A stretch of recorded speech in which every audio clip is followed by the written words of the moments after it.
Барлықтарыңызға сәлем достар, менің каналыма қош келдіңіздер. Каналға тіркеліп, видеоға лайк басуды ұмытпаңыздар. Шашыңыз, ағзаңыз жайлы не дейді? Осы жөнінде ақпараттармен бөлісетін боламын. Видеоны соңына дейін қараңыздар.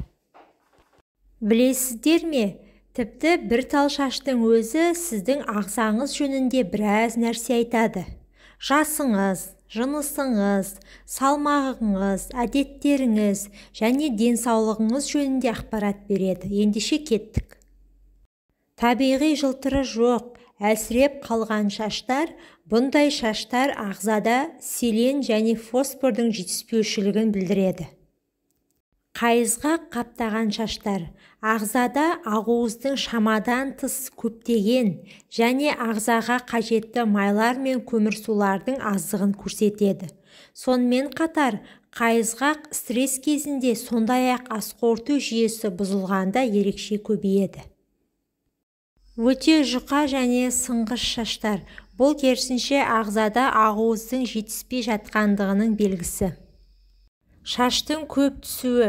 Бұл белгі ағзаның иммунды және эндокринді жүйесі бұзылғанда білінеді. Тіпті қант диабетінің белгісі болуы да мүмкін. Өте майлы шаштар. Майлы шаштар дұрыс емес тамақтану салдарында жиі кездеседі. Әсіресе майлы тағам, сусындар жиі қолданылса. Бұндай кезде ағзада бауыр ас қорыту процесі бұзылып, гормональды ауытқулар пайда болады. Ақ шаштың тым ерте түсуі. Адам үнемі стрессте жүрсе, немесе үнемі шашаңқы жүрсе, шашына тым ерте ақ түсу қаупі бар. Мұндай кезде ағза жасталғамайды. Жасөспірімдерде де пайда болуы әбден мүмкін. Оларда ұйқы дұрыс қалыптаспай, аз ғана ұйықтаудың да салдарынан шаштары ағарады. Бас терісінің және шаш арасының қышуы. Бұл симптом көбіне жүйке жүйесі бұзылған, ылғи да депрессияда жүретін адамдарда жиі кездеседі.